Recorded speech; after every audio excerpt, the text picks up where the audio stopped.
Olá, me chamo Matheus Miranda Monteiro, sou acadêmico da Universidade Federal do Oeste do Pará e, através da disciplina de Morfologia Vegetal, venho explicar para vocês por que as folhas têm tantos formatos e tamanhos diferentes. Mas, primeiramente, vamos saber o que é folha. A folha é um órgão vegetal que faz parte das plantas terrestres. Ela realiza fotossíntese, ou seja, é onde o alimento das plantas é produzido. Além disso, elas também liberam o oxigênio, que é super necessário para a respiração dos seres vivos. Aliás, por elas liberarem o oxigênio, é justamente essa a sua principal função. Em relação às partes das folhas, elas podem ser classificadas em 4 partes. O limbo, que é a parte mais conhecida como a folha propriamente dita. O pecíolo, que é a parte estreita que fica localizada entre o limbo e o caule. A estípula, que é uma pequena parte que protege o pecíolo. E a bainha, que é a parte inferior da folha, ela que protege a estípula. Existem vários tipos de folhas.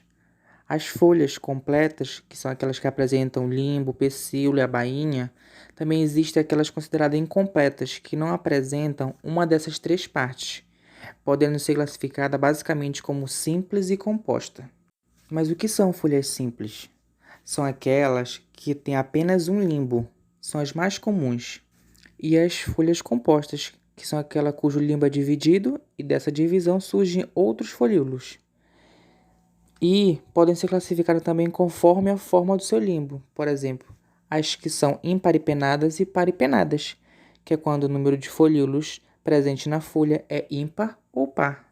Existem também as palmadas ou digitadas, que é quando todos os folíolos surgem de um mesmo pecíolo. Existem também as recompostas, que é quando os folíolos são divididos em outros folíolos. No interior das folhas existem nervuras, que são ramificações que vemos no seu limbo. Elas também podem ser classificadas de acordo com a nervura e a sua forma. Por exemplo, uninérvia, que é quando a folha tem apenas uma nervura, tal como a folha de uma palmeira.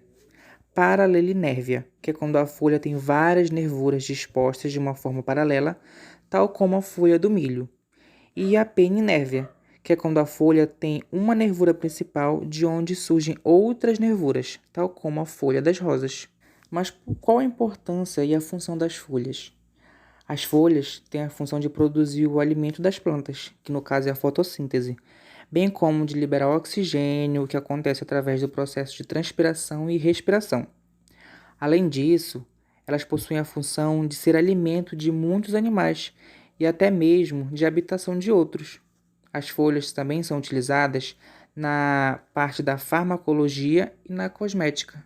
Outra coisa muito importante é que, além das folhas fazerem a fotossíntese, elas são importantes por fazerem a fotossíntese, que é um processo que garante a sobrevivência da planta. Além de todos esses tipos de folhas que foi mostrado, existem também as consideradas modificações foliares, que são as brácteas, os catafilos, os cotilédones, os espinhos, as folhas de plantas carnívoras, os filódios e as gavinhas, que, apesar de serem modificações, cada um apresenta uma função muito importante. As brácteas são folhas vistosas e atrativas, que possuem como principal função atrair polinizadores. Muitas vezes, essas folhas são confundidas com pétalas. Um exemplo é a bugaville, como mostrado na figura. Os catafilos são folhas reduzidas encontradas normalmente protegendo a gema, que é o broto, uma região formada por células meristemáticas. Essas folhas modificadas estão presentes na maior parte dos casos em momentos em que o clima não está favorável. Elas caem assim que as condições climáticas normalizam-se e possam ocorrer o desenvolvimento das gemas, como mostrado na imagem, as cebolas. Os cotilédones são folhas embrionárias responsáveis pelo acúmulo ou transferência de nutrientes que serão utilizados pela planta no seu desenvolvimento inicial. Essa estrutura é extremamente importante para o início da vida de uma planta, uma vez que nessa etapa não existem folhas que garantam a realização da fotossíntese. E o feijão é o que representa os cotilédones, que acumulam reserva. Os espinhos são estruturas pontiagudas e lignificadas que surgiram a partir da redução da superfície da folha.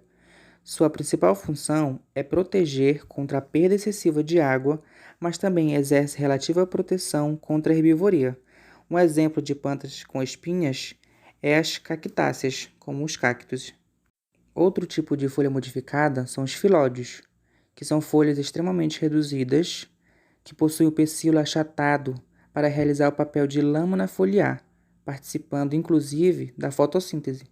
Os filódios podem ser observados, por exemplo, nas acácias, como nos exemplos a seguir. As folhas de plantas carnívoras, que são bem conhecidas, apresentam modificações que garantem a captura de organismos. Essa forma complementar de adquirir compostos orgânicos é importante porque essas plantas vivem em solos relativamente pobres. Como exemplo de plantas carnívoras, nós podemos apresentar essas que vocês estão vendo. E por último, como vocês estão vendo, temos as gavinhas, que são folhas modificadas que lembram pequenas molas, que são estruturas que possuem como principal função fixar a planta, enrolando-se sobre suportes. Bom, eu falei sobre o que são folhas, as partes dela, os tipos de folha, nervura, as modificações, mas nós realmente queremos saber por que existem tantas formas e tamanhos diferentes dessas folhas. As folhas, em suma, são órgãos de plantas especializadas em captação de luz e trocas gasosas com a atmosfera para realizar fotossíntese e respiração. Em alguns casos, as plantas tendem a aumentar a superfície em relação ao volume, para aumentar sua área de exposição à luz e ajudar em trocas gasosas. Vegetais de lugares secos e áridos, as folhas são reduzidas ou transformadas em espinhos para evitar perda de água, como os cactos. Por causa disso, surgem diversas formas e cores diferentes. A variedade de tamanhos, formas e aspectos das folhas é quase infinita. Se a folha é de sombra, o verde é mais escuro, o formato é maior, a quantidade de clorofila é maior, além de serem mais flexíveis e finas. A folha que fica sempre exposta ao sol, por sua vez, tem uma menor área foliar, um verde mais claro, por ter menos pigmentação, é óbvio, maior espessura, por reter mais água, mais taxa de fotossíntese e é mais protegida por uma camada de cera, para evitar a transpiração em excesso. E é isso. Muito obrigada.